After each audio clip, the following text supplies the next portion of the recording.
The Qur'an, with Sūrah introductions and appendices, by the Qur'an Project. Short biography of Prophet Muhammad.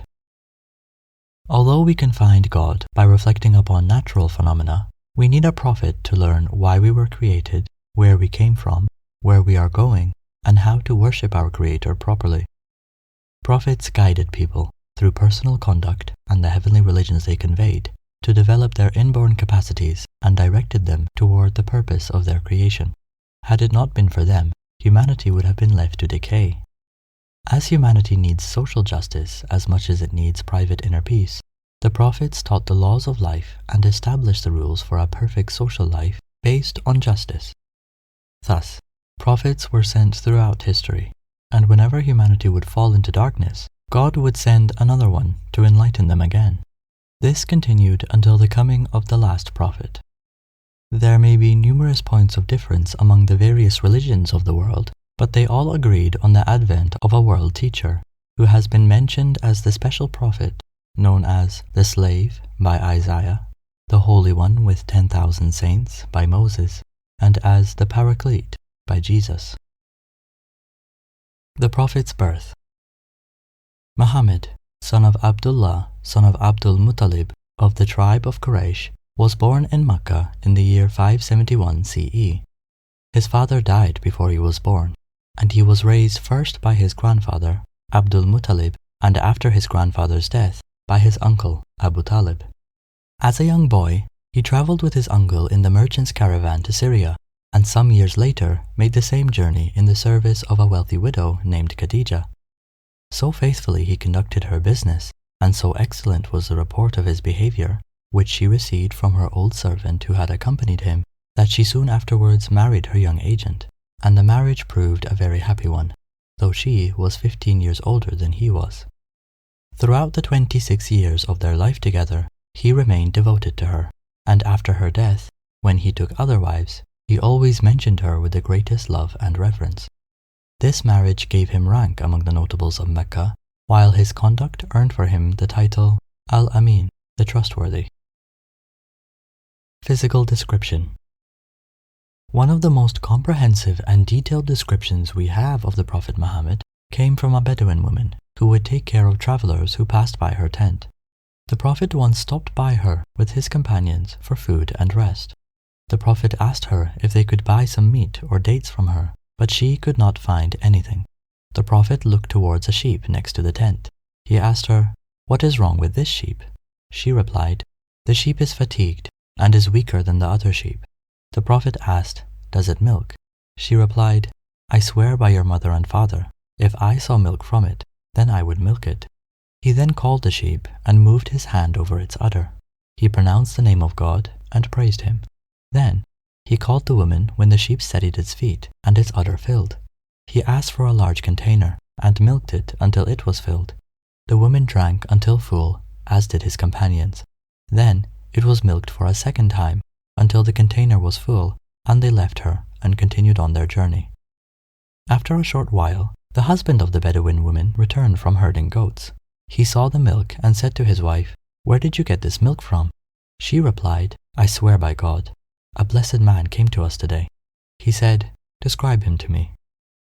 She began, "I saw him to be a man of evident splendor, fine in figure, his face handsome, slim in form, his head not too small, elegant and good-looking, his eyes large and black, and his eyelids long, his voice deep, very intelligent, his brows high and arched, and his hair in plaits, his neck long, and his beard thick.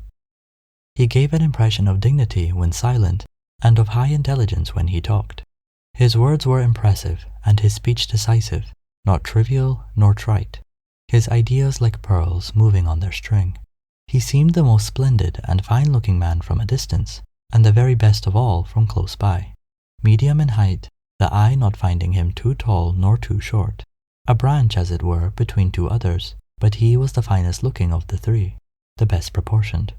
His companions would surround him when he spoke. They would listen attentively to his speech. The first revelation. The Meccans claimed descent from Abraham through Ishmael, and tradition stated that their temple, the Kaaba, had been built by Abraham for the worship of the one God. It was still called the house of God, but the chief objects of worship here were a number of idols which were called daughters of God and intercessors. It was the practice of the Prophet to retire often to a cave in the desert for meditation. His place of retreat was Hira, a cave in a mountain called the Mountain of Light, not far from Makkah, and his chosen month was Ramadan, the month of heat. It was there one night, towards the end of this quiet month, that the first revelation came to him when he was 40 years old. He heard a voice say, "Read." He said, "I cannot read." The voice again said, "Read." He said, "I cannot read." A third time, the voice, more terrible, commanded, "Read." He said, "What can I read?" The voice said, "Recite in the name of your Lord who created the human being from a clinging substance. Recite, and your Lord is the most generous, who taught by the pen, taught the human being that which he knew not." Qur'an 96, 1-5. The Vision of Cave Hira. He went out of the cave onto the hillside and heard the same awe-inspiring voice say, "O Muhammad, thou art God's messenger, and I am Gabriel." Then he raised his voice and saw the angel standing in the sky above the horizon. And again the voice said, "O Muhammad, thou art God's messenger, and I am Gabriel." Muhammad stood quite still, turning away his face from the brightness of the vision, but wherever he turned his face, there stood the angel confronting him. He remained thus a long while, till at length the angel vanished, when he returned in great distress of mind to his wife Khadija. She did her best to reassure him, saying that his conduct had been such that God would not let a harmful spirit come to him, and that it was her hope that he was to become the prophet of his people. On his return to Makkah, she took him to her cousin, Waraqah ibn Nawfal, a very old man who knew the scriptures of the Jews and Christians, who declared his belief that the heavenly messenger who came to Moses of old had come to Muhammad, and that he was chosen as the prophet of his people. Message of Islam. Most of the people of Makkah, who had acclaimed him as the trustworthy, Al-Amin, and the truthful, As-Sadiq, could not bring themselves to believe in him, nor could most of the Jews and Christians who had for so long been living in expectation of his arrival. Not that they doubted his truthfulness or integrity, but they were not prepared to turn their whole established way of living upside down by submitting to his simple but radical message. He would tell them, "When I recite the Qur'an, I find the following clear instruction. God is He who has created you, the heavens and the earth, and He is your only Lord and Master. Surrender your being and your lives totally to Him alone, and worship and serve no one but Him. Let God be the only God. The words I speak He places in my mouth, and I speak on His authority. Obey me and forsake all false claimants to human obedience. Everything in the heavens and on earth belongs to God. No person has a right to be a master of another person, to spread oppression and corruption on earth. An eternal life beyond awaits you, where you will meet God face to face, and your life will be judged. For that you must prepare." This simple message shook the very foundations of Meccan society, as well as the 7th century world. That world, as today, lived under the yoke of many false gods, kings and emperors, priests and monks, feudal lords and rich businessmen, soothsayers and spellbinders, who claimed to know what others knew not, and who all lorded over the human beings. The Prophet's message challenged them all, exposed them all, and threatened them all. His immediate opponents in Mecca could do no better than brand him, unconvincingly, as a liar, a poet, soothsayer, and a man possessed. But how could he who was illiterate, he who had never composed a single verse, who had shown no inclination to lead people, suddenly have words flowing from his lips, so full of wisdom and light, morally so uplifting, specifically so enlivening, so beautiful and powerful, that they began to change the hearts and minds and lives of the hearers? His detractors and opponents had no answer. When challenged to produce anything even remotely similar to the words Muhammad claimed he was receiving from God, they could not match God's words. Stages of the call. First privately, Then publicly, the Prophet continued to proclaim his message. He himself had an intense living relationship with God, totally committed to the message and mission entrusted to him. Slowly and gradually, people came forward and embraced Islam. They came from all walks of life, chiefs and slaves, businessmen and artisans, men and women, most of them young. Some simply heard the Qur'an, and that was enough to transform them. Some saw the Prophet and were immediately captivated by the light of mercy, generosity, and humanity that was visible in his manner and morals, in his words and works, and also in his face. The opposition continued to harden and sharpen. It grew furious and ferocious. Those who joined the Prophet were tortured in innumerable ways. They were mocked, abused, beaten, flogged, imprisoned, and boycotted. Some were subjected to severe inhumane torture, made to lie on burning coal fires until the melting body fat extinguished them, or were dragged over burning sand and rocks. Yet, such was the strength of their faith that none of them gave it up in the face of such trials and tribulation. The flight to Abyssinia. However, as the persecutions became unbearable, the Prophet advised those who could to migrate to Abyssinia. It turned out that there, the Christian king gave the Muslims full protection, despite the pleading of the emissaries sent by the Quraysh chiefs. This was the first emigration of Islam. In the meantime, the Prophet and his companions continued to nourish their souls and intellect, and strengthen their character and resolve for the great task that lay ahead. They met regularly, especially at a house near the Kaaba, called Dar al-Arqam, to read and study the Qur'an, to worship and pray, and to forge the ties of brotherhood. In Makkah. Years passed, and the people of Makkah would not give their allegiance to the Prophet's message, nor showed any sign of easing in their persecution. At the same time, the Prophet lost his closest companion, his wife Khadija, as well as his uncle Abu Talib, his chief protector in the tribal world of Makkah. The Prophet now decided to carry his message to the people of the nearby town of Ta'if, known for its wealth. In Ta'if, too, the tribal leaders mocked and ridiculed him and rejected his message. They also stirred up their slaves and youth to insult him, mock him, and pelt stones at him. Thus, he was stoned until he bled and was driven out of Ta'if, and when God placed at his command the angel of mountains to crush the valley of Ta'if, if he so wished, he only prayed for them to be guided. Such was the mercy and compassion of the one who is the mercy for all the worlds. This year is known by historians as the Year of Sorrow, due to the grief which the Prophet suffered as a result of all these worldly setbacks. However, as the Qur'an states that after hardship there is ease, the Prophet was to be blessed with an amazing journey, culminating with a meeting with Almighty God Himself. One night, the Prophet was awoken and taken in the company of the angel Gabriel, first to Jerusalem. There, he was met by all the prophets, who gathered together behind him as he prayed on the rock at the center of the site of Masjid al-Aqsa, the spot where the dome of the rock stands today. From the rock, led by the archangel, he ascended through the 7 heavens and beyond. Thus, he saw whatever God made him see, the heavenly worlds which no human eye can see, and which was the focus of this message and mission. It was also during this journey God ordained on the believers the 5 daily prayers. Joy after sorrow.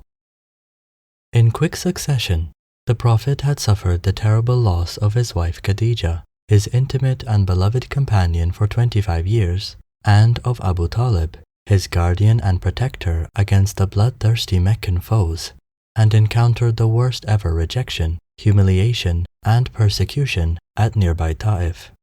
As the Prophet reached the lowest point in his vocation, God brought him comfort and solace. On the one hand, spiritually, He took him during the night of ascension to the highest of highs, realities, and divinities, face to face with the unseen. And on the other, materially, He opened the hearts of the people of Yathrib to the message and mission of Prophet Muhammad. The message that Makkah and Ta'if rejected found responsive hearts in Yathrib, a small oasis of about 400 kilometers to the north of Makkah, now known as Madinatun Nabi, the city of the Prophet, or Madinatul Munawwara, the Radiant City, It was destined to be the center of the divine light that was to spread to all parts of the world for all time to come. The Men of Madinah. Soon after Prophet Muhammad's return from Ta'if and the night journey, at the time of the pilgrimage, 6 men from Yathrib embraced Islam.